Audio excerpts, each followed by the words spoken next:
Giddugalli aadaa Oromoo amaateroota aartii 215 ji'a ja'aaf leenjisaa ture eebbisiise. Daariktara olaantuun giddugala aadaa Oromoo aadde Makkiyaa Jamaal eebba kanarratti haasaa taasisaniin aartiin guddina biyya tokkoo saffisiisuu fi maqaa gaarii biyyaa ijaaruu keessatti shoora olaanaa qabaachuu dubbataniiru. Guddina aartii Oromoo sadarkaa amma irra jiru irraa daran cimee akka guddatuuf hojii baay'ee kan nu gaafatu ta'us milkaa'ina guddina aartiif dursee hojiiwwan hojjetamuu qabu hojjechuun murteessaadha.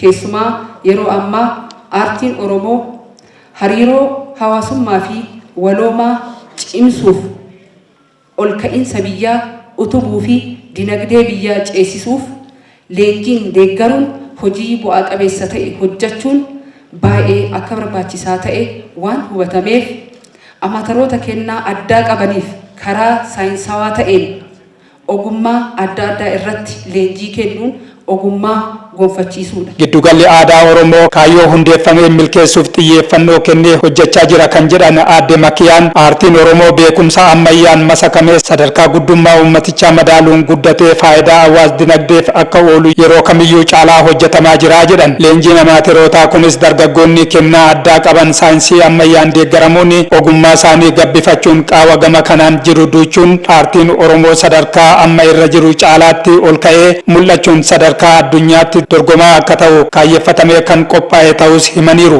Itti gaafatamaa ittaanaa waajjira pireezidaantii Oromiyaa obbo Girmaa Deessaa waltajjii eebba aartistootaa kanarratti argamuun aartiin uummata walitti fiduun biyya walooma qabdu uumuuf humna guddaa kan qabu ta'uu himaniiru. Aartiin waloomaaf humna guddaa.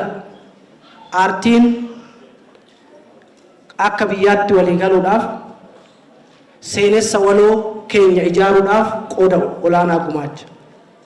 Warri har'a asitti leenjitanii xumurtan kun aartii kana tokkummaa Oromootiif walooma Oromoon warra biraa wajjiniin qabuun ijaarsa sirna dimokiraasii biyya kana keessatti akka dagaagu uummanni keenya jiruuf jireenyi isaa akka fooyya'uuf har'a ifa argame kanarra caalaatti akka fuulduratti babal'atu akka guddinni keenya mirkanaa'uuf meeshaa guddaa taasistanii itti fayyadamuu qabdu jechuudha. Eebbifamtoonni kunneen ogummaa argatan kanaan ijaaramanii aartii uummatichaa guddisaa irraa fayyadamoo ta'uu akka qabanis dubbataniiru. Hoogganaan ittaanaa biiroo aadaa fi turizimii Oromiyaa fi itti gaafatamaan damee aadaa gargaaraa Profeesaraa Daraaraa Katamaa gama isaaniin aartiin eenyummaa duudhaa fi safuu uummata tokkoo lafa qabsiisuu seenessa waloo dagaagsuun walitti dhufeenya hawaasaa cimsuun dinagdee utubuu keessatti gahee guddaa qabaa jedhaniiru. Aartiin hambaa kunuunsuudhaan dhaloota dhalootatti akka darbu egaa aartii keessa afaantu jira,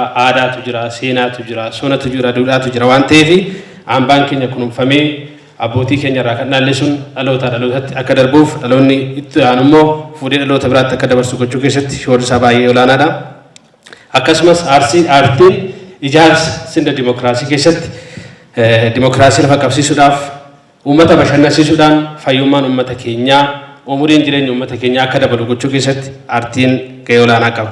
Mootummaan naannoo Oromiyaa aadaa, seenaa, afaanii fi aartii uummata Oromoo guddisuu fi xiyyeeffannoo olaanaa kennee hojjechaa jiraachuus ibsaniiru. Leenjiin kun marsaa 12ffaaf kan kenname ta'uu odeeffannoon arganne ni mul'isa.